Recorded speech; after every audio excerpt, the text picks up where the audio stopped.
Kaze kuri Bedanora TV bakunzi mwese bino shene yanyu, shene yacu, tukaba tubashimira ko mubandanya kudusengera kuko turavyizera yuko bishoboka kuba muriko muraraba mukumva yuko mwodusengera. Ni byiza cyane, n'abatarabikora mubikore, mudusengere kugira vyose bigende neza kuri no shene yanyu. Muzi yuko intumbero nini ari ukugira tuvugane ingo n'imiryango, kugira ingo zacu, imiryango yacu ibeho neza mu mahoro, mu mutekano, mu munezero kandi no mu rukundo. Rero hariho ikintu tumaze kwerekana nk'intangamarara yitwa ubwansi. Ubwansi twabonye yuko umuntu abishaka atabishaka kiri mu mubiri azohura navyo, ari mu rugo azohura nabwo mu buryo buca n'ubundi, ari mu muryango azohura nabwo, canke ari no muri sosiyete yindi, mu kazi arahura n'ubwansi naho atabushaka, naho atarabwiteze, ariko ni ngombwa ko ubwansi uzohura nabwo. Na Kristo Yesu ari mu isi yarahuye n'ubwansi. Abafarisayo yarahuye nabwo, Yuda, ni ukuvuga ni ngombwa rero gusa bisaba yuko umuntu amenya ingene azovyifatamwo. Tuzobisubira tubivugane, ariko reka tubanze tuvugane. Twaravuganye ubwansi bwa mbere bushobora kubaho, dufata mu itanguriro twavuganye ingene Kayini yanse mwene se, mwene nyina Abeli, kugeza yaho amwica. Abeli atacazi, yiyumvira ko ari amahoro na mukuru we. Rero ubwansi bwa kabiri tubusoma mu Bacamanza. Delila abarira Samusoni ati ndakwinginze mbarira aho inkomezi zawe nyinshi ziva, nicoshobora kukuboha ugashira amanyama. Ni mu Bacamanza ibice ni 16 ku murongo wa 6 bandanyije gatoya. Bisigurwa yuko umuntu ashobora kukwanka yinyegeje mu misho, akigira umugenzi wawe kandi wacane, agashaka kandi kumenya ibyawe vyose. Ntabimenyera ku munsi umwe, akubaza buke buke, akubaza mutwenga, akubaza muriko murakora, akubaza mu buryo bworoheje cyane, ariko muri we afise intumbero yo kuzokugirira nabi, afise intumbero yo kuzogushora, niko nobivuga, akaguha abandi, akabwira abandi ayo mabanga yawe kugira bakugirire nabi. Ni ukuvuga ivyo vyose ubwo bugenzi akwereka si kugira ngo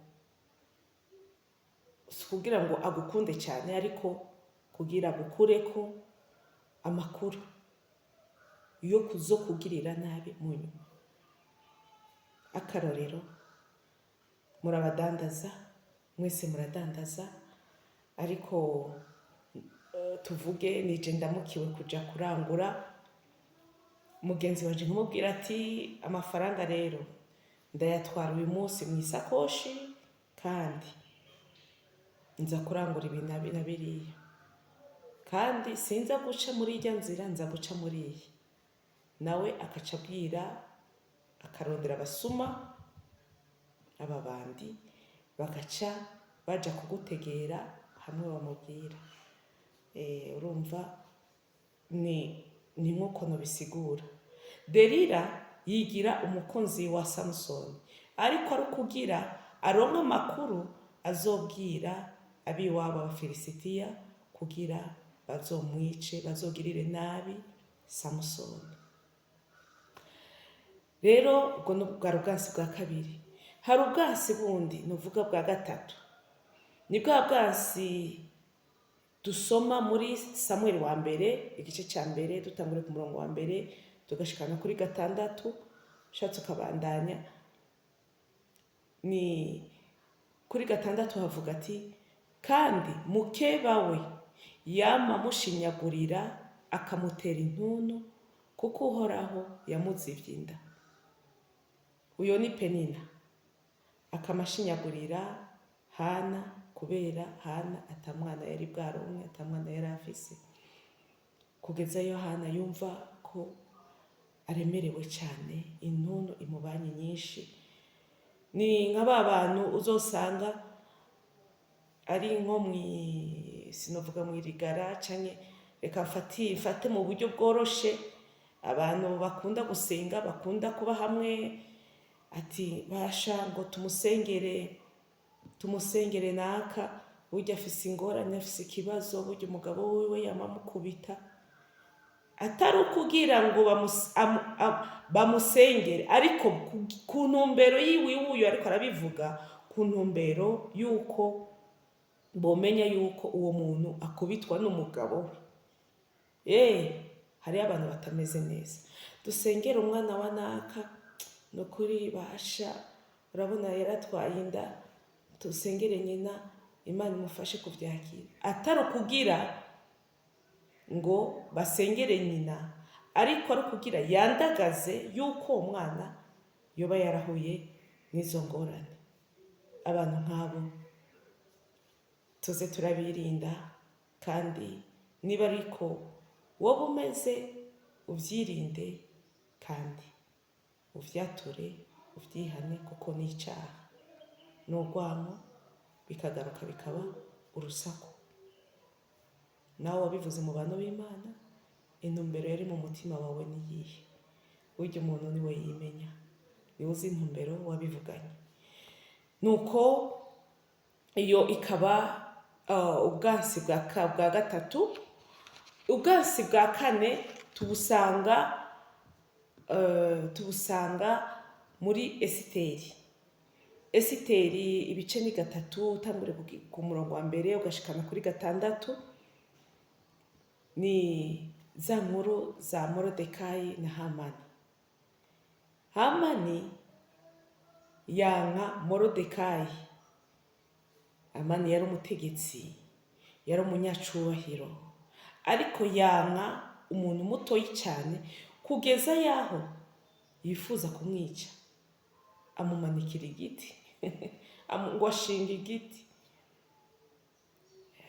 Ni ibintu bitoroshe. Wowe umutegetsi ukanka umuntu mutoyi gute? Nibaza yuko atari ikintu ciza, bana b'Imana. Ugasanga uri umuntu w'umutegetsi, ufise icubahiro, ufise n'abagendanyi, ariko ukanka umuntu mutoyi cyane ari kw'irembo. Iyo ndabivuga mu gifaransa ndumva ingene ndari kubivuga, c'est déshonorant. Ariko nibaze yuko twese turiko turumva kino kiganiro, ubwansi bugiye guhera. Twirinde ubwansi, twirinde ubwansi, kuko Bibiliya bivuga neza ati uwanka mwene data wundi uwo ni umwicanyi. Mu ntangamarara mu gice cya mbere twarabivuganye. Uwanka mwene data wundi uwo ni umwicanyi. Mwene data wundi ninde? Nabo bose tubana, naba dukorana, naba turi kumwe mu bikorwa by'Imana, nabo duhura mu nzira. Ariko ndabasabe ubwansi tubushire kure yacu. Ari umuntu muto tumukunde, ari umuntu w'umutegetsi tumwubahe, tumukunde. Nasanze hariho n'abakene, burya nk'abantu batunze. None uri umukene ukanka umuntu atunze, ni kubera iki? Aho ndafitiye iciko, ahubwo uri umukene wari ukwiye gukunda abatunzi. None badatunze ngo batunge imiduga iradutwara, badatunze amazu tuza turapanga, none wumva. Ariko twirinde ubwansi. Wa muntu utunze, wirinde ubwansi. Ugasanga uri nyene urugo, ukanka umuntu mutoyi cyane mu rugo rwawe, mutoyi cyane, umukozi wa nyuma cyane, atanaho muhurira, mudahurira no muri salo kuko salo nta nizo mwosangira, vure mukamwana, nibaza ko atari byiza. Hamani yanka Morodekayi kugeza aho amumanikira igiti, amushingira igiti kugira amwice, ariko Imana iragororotse, Imana irera, Imana irera kandi ifise inzira zayo icamo kugira ikiza abantu bayo. Bwari ubwo bwoko bune bw'ubwansi nashaka ko tuvugana. Rero bantu b'Imana, reka dusenge abafise abansi bari mu kinyegero batazwi, Imana ibimenyekanishe kandi bashire kure yabo. Abariko baca mu bihe nk'ivyo, Imana ibagirire neza. Reka dusenga Imana kuko niyo yo kudukiza, niyo yo kutuneshereza. Turagushimiye Mwami wacu Yesu Kristo, dukengurutse urukundo n'ubuntu tugiriye kugira ngo twongere kumva ubwansi bushobora kubaho mu isi, tubwirinde ubwacu, kandi Yesu tumenye n'ingene tuzokwifata mu kindi gihe. Urakoze Mana kubitwemereye kubyumva, nicyo gituma dusabye imbabazi aho twagize ubwansi mu buryo buca mu bundi. Utwezeshe amaraso yawe Kristo, utwemere nk'abana b'Imana, uduhe kukubaha no kukubahisha no gukora ibyo ugomba. Data wera, uturinde ubwansi mu ngo, umugore akunda umugabo wiwe, umugabo akunda umugore wiwe, dukunda abana bacu, dukunda abo tubanye mu miryango, mu izina rya Yesu Kristo. Niba harimo abantu bato, dukunde Mana abantu bakuru, abantu b'icubahiro. Niba harimo abantu b'icubahiro bakunda abantu bato cyane, babubahe. Urakoze uri Umwami, ukomeze kutugira neza. Abariko bahita muri ivyo bihe by'ubwansi, bahikonesha, baha Imana kuja hejuru y'ibyo byose. Mu izina rya Yesu Kristo niko dusenze, amen. Umwami Yesu abamezagire cyane, turabakunda kandi turazi ko namwe mudukunda. Dukomeze gusengeranira, Kristo niwe nkomezi zacu.